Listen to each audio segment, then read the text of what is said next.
Hello friends, రేపటి complete episode ఇప్పుడు ఈ వీడియోలో చూడండి. ఇక ఆనంద భైరవి నవ్వుతూ, అనన్య, నువ్విలా ఏదో ఒక ప్లాన్ చేస్తావని నాకు ముందే తెలుసు. నీ నాటకాల్ని పక్కకు పెట్టి హనీమూన్కి వెళ్ళి ఎంజాయ్ చేయి. అర్థమైందా అనన్య? లేకపోతే నేనేం చేస్తానో నాకే తెలీదు అని అనేసరికి అనన్య టెన్షన్ పడుతూ, అమ్మో, ఇప్పుడు రోహిత్తో హనీమూన్కి వెళ్ళడమే మంచిది. లేకపోతే నన్ను చంపేసేలా ఉంది. ఒక వారం రోజులే కదా ఇక్కడ నేను ఉండకపోవచ్చు. ఆ తర్వాత దర్శన్ శరణ్యను విడగొట్టేది నేనే. ఆనంద భైరవి, ఇప్పుడు నన్ను పంపిస్తున్నావు, కానీ వచ్చాక ముందు ముందు ఏం జరుగుతుందో ఊహించలేకపోతావు. అవునా అనన్య? అది చూద్దాంలే, వెళ్ళు. ఇక అనన్య వెళ్తుంటే వెంటనే ఆనంద భైరవి నవ్వుతూ, అక్క, నీకొక విషయం చెప్పాలనా? ఇప్పుడే విషపురుగు బయటికి వెళ్ళిపోయింది. ఇక ఆ విషపురుగు వెళ్ళింది కదక్క, మనం హ్యాపీగా ఉండొచ్చు. ఇక లీలావతి వెంటనే, ఏంటి ఆనంద, ఏం మాట్లాడుతున్నావు? విషపు పురుగు ఎక్కడుంది? దాన్ని నేనే తరిమి కొడతాను.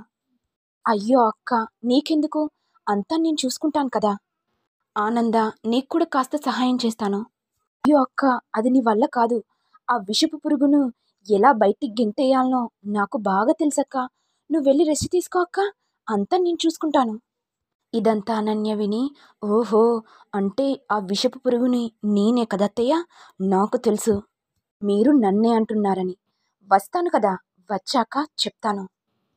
ఇదిలా ఉండగా కాంచన బాధపడుతుంటే ఇంతలో ఆనంద భైరవి వచ్చి, ఏంటి కాంచన, అనన్యను హనీమూన్ ట్రిప్కి వెళ్ళొద్దని ప్లాన్ బాగానే చేశావు.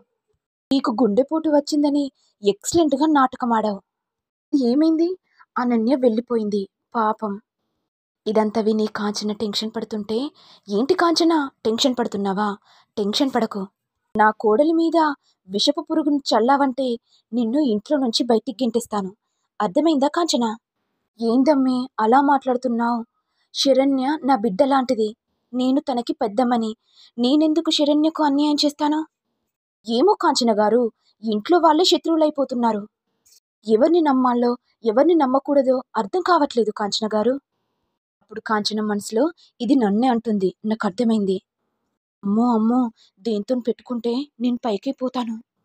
ఆ బిడ్డేమో వీళ్ళిద్దరిని వేరు చేయాలని చెప్పింది, కానీ ఇక్కడేమో ఈ ఆనంద భైరవి ఉన్నంత వరకు నా పప్పులు ఉడకవు. ఏదో ఒకటి చేసైనా సరే ఈ ఆనంద భైరవి లేనప్పుడు వీళ్ళిద్దరికీ చిచ్చు పెట్టాలి. అప్పుడు నా బిడ్డ సంతోషంగా ఉంటుంది. నా బిడ్డ పడే బాధ ఈ శరణ్య కూడా బాధపడాలి. అప్పుడే కదా నా బిడ్డ నవ్వుకుంటుంది. వెంటనే ఆనంద భైరవి, సరే కాంచన గారు, మీరు రెస్ట్ తీసుకోండి. మళ్ళీ మీరేమైనా పిచ్చి పిచ్చి వేషాలేశారంటే డైరెక్ట్ బయటికి నెట్టేయడం జరుగుతుంది. చూశారు కదా మీ బిడ్డను ఎలా బయటికి గెంటేశానో. ఆ పరిస్థితి మీరు తెచ్చుకోకండి. అర్థమైందా కాంచన గారు? అర్థమైందా ఆనంద? ఇలా ఉండగా శరణ్య దర్శన్ దగ్గరికి రాగానే ఇక దర్శన్ కోపంగా ఉండడం చూసి, ఏవండి, ఏమైంది? ఎందుకంతలా కోపంగా ఉన్నారు? ఇది ఏం చెప్పమంటావు? సమీర నాకు ఫోన్ చేసింది. నన్ను పెళ్లి చేసుకోమని ప్రాధేయపడుతుంది. మరి నువ్వు నాకు విడాకులు ఇస్తేనే కదా నేను సమీరాన్ని పెళ్లి చేసుకుంటాను. కానీ నువ్వేమో విడాకులు ఇవ్వా అని గట్టిగా చెప్పేశావు. సరే అండి, మీ ఇష్టమే నా ఇష్టం. మీరు సమీరాను పెళ్లి చేసుకోవడం మీ ఇష్టమైతే నేను పాయిజన్ తాగి చనిపోతానండి. అప్పుడు హ్యాపీగా మీరు సమీర హ్యాపీగా ఉండండి. అది నాకు కావాలండి. ఏంటి శరణ్య, ఏం మాట్లాడుతున్నావు? నువ్వు చనిపోతే మా ఊరుకుంటుందా? నా వల్ల నువ్వు చనిపోయావని నా మీద నింద పడుతుంది. అలాంటి నింద నాకు అవసరం లేదు. మరి మీరు హ్యాపీగా ఉండడమే నాకు ఇష్టం కదండి. అందుకే చెప్తున్నాను. మీరు సమీరాన్ని పెళ్లి చేసుకోవాలంటే నేను చనిపోయే తర్వాతే మీరు చేసుకోవాలండి. అలా అనేసరికి దర్శన్ కోపంతో, శరణ్య, నువ్వే చావడమేంటి? నేనే చనిపోతాను. నేను చనిపోతే నువ్వు హ్యాపీగా ఉండు. ఎందుకంటే ఆ లెటర్లో మగతనం లేదని రాసావు కదా. అందరు నన్ను హేళన చేసి మాట్లాడుతున్నారు. ఆ హేళన పడడం కంటే ఇక చనిపోవడమే మేలు అనుకుంటూ దర్శన్ వెళ్ళిపోగానే ఇక శరణ్య ఏడుస్తూ, మీరు అలా మాట్లాడితే ఎలా అండి? మీకోసమే నేను బ్రతుకుతున్నాను.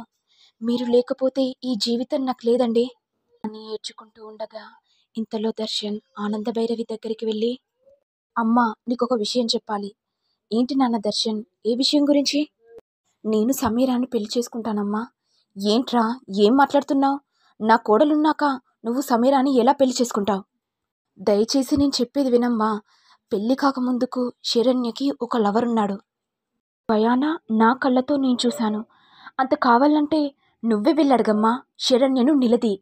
తనే అప్పుడు సమాధానం చెప్తుంది. ఏంట్రా నాన్న దర్శన్, ఏం మాట్లాడుతున్నావు? శరణ్యకు లవర్ ఉండడం ఏంటి? అయినా తను అలాంటిది కాదు, అలాంటి తప్పు చేయదు. అమ్మా, నీ కోడలు చెప్పిన మాటలు వింటావు కానీ ఈ కొడుకు చెప్పే మాటలు వినవా? సరే దర్శన్, నీ ముంగట నిలదీస్తాను, పద దర్శన్ అనుకుంటూ ఇక ఆనంద భైరవి దర్శన్ని తీసుకెళ్ళగానే, శరణ్య ఎక్కడున్నావు? ఏంటత్తయ్య, ఎందుకంతలా కోపంగా ఉన్నారు? ఏమైంది? శరణ్య, నిజం చెప్పు, నీకు పెళ్లి కాకముందుకు లవర్ ఉన్నాడా? ఏంటత్తయ్య, ఏం మాట్లాడుతున్నారు? పెళ్లి కాకముందుకు నాకు లవర్ ఉండడం ఏంటి? అయినా మీకు ఎవరు చెప్పారు? నా కొడుకు చెప్పాడు, నిజమా కాదా అనుకుంటూ ఆనంద భైరవి శరణ్య జుట్టును పట్టుకోగానే, అత్తయ్య ఏం చేస్తున్నారు అత్తయ్య? నా గురించి మీకు తెలుసు కదా అత్తయ్య. ఏవండి, నేనేం తప్పు చేశాను? నాకు పెద్ద నిందను పడేశారేంటండి?